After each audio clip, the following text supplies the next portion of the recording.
We've been studying about Elisha and all the interesting things that happened in his life.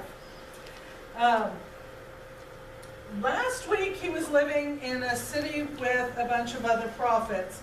At some point he has gone to Samaria, or maybe he just stayed there after last week's lesson, after they fed the army of the enemy and sent them home. God gave the army back their eyesight, by the way. Evidently, Elisha just stayed in that city for a while. Another enemy decided they were going to conquer Israel.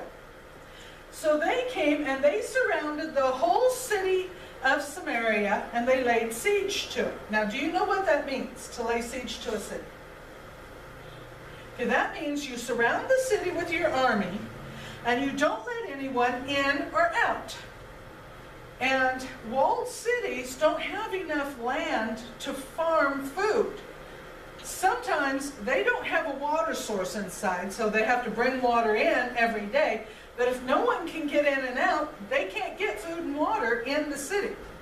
So the army that is laying siege to the city surrounds the city and just waits till they get hungry enough, they open the gate and let them in. So that's what the enemy army was doing. They were laying siege to Samaria. Yeah, but they was. Well, they could bring food and water in.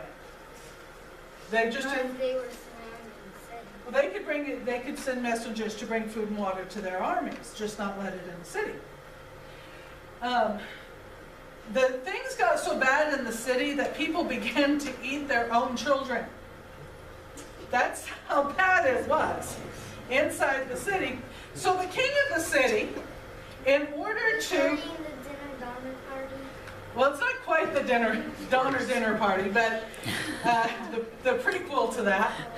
The king got so upset when he found out that people were that hungry, he decided to cut Elisha's head off.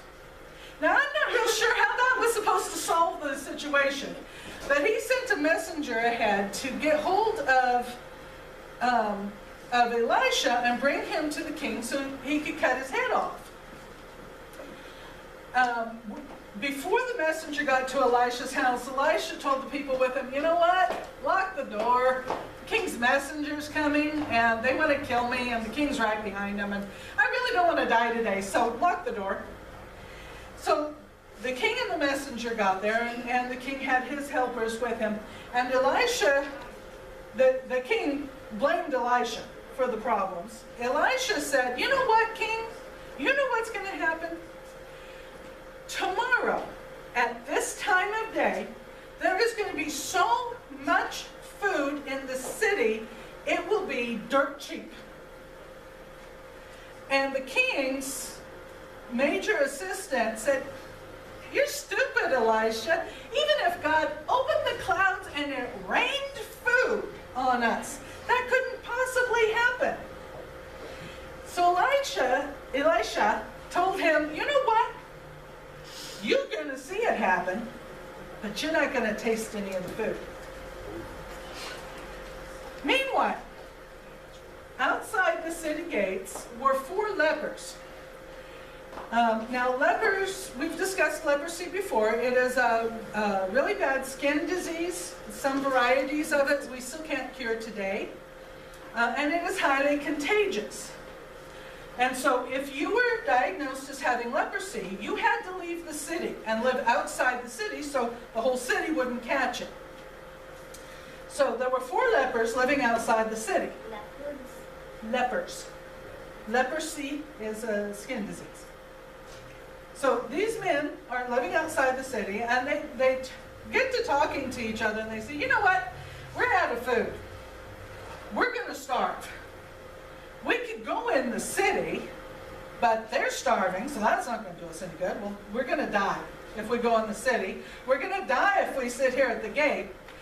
We could go to the enemy's army, and they may kill us, and they may feed us. So that's our best option. I mean, if they kill us, we're just going to die anyway, so what difference does it make? So they decided they were going to go to the enemy army. When they get to the enemy's camp, there's nobody there. The enemy's gone. The camp is there. All the horses and the donkeys and the mules and the cattle, they're all there. All the enemy's clothes and weapons are there, but the enemy is gone. What happened was, God caused the noise of these 4 lepers coming to their camp to sound like a massive army. And the enemy panicked and ran home. They didn't even bother to pick up their weapons to run home. They just ran home. So there's nobody in the camp. The lepers ate their fill of food. They gathered up some gold and some silver and some clothes and hid them. And then they said, you know what? People in the city are starving, and if we don't tell them that there's food here, God's going to punish us. So they went and told the people in the city. They didn't believe them at first, of course. They said the enemy's just hiding. They're going to attack us. They sent some scouts out to check it out, because if they don't, they're going to starve to death. So we might as well check it out. They found not only the city empty, but trash scattered all the way to the river from where the people had thrown off their coats in order to be able to run faster. The whole trail, they could see where the enemy had gone. So now there's food out in the enemy camp. The king appointed that doubting right-hand man to stand in the gate of the city and control the traffic as the people left. But the people panicked. Well, not panicked. That's the wrong word. The people ran out the gates. They were hungry. They ran out. They stampeded out the gates. They knocked the man down and trampled him to death. So he saw God open the windows of heaven so that there was plenty of food. In a figurative speaking, he opened the windows of heaven. He saw there being plenty of food, but he never got a chance to taste it. And we got a turkey for Thanksgiving. So this is a very interesting story of Elisha and the things that God told Elisha were going to happen.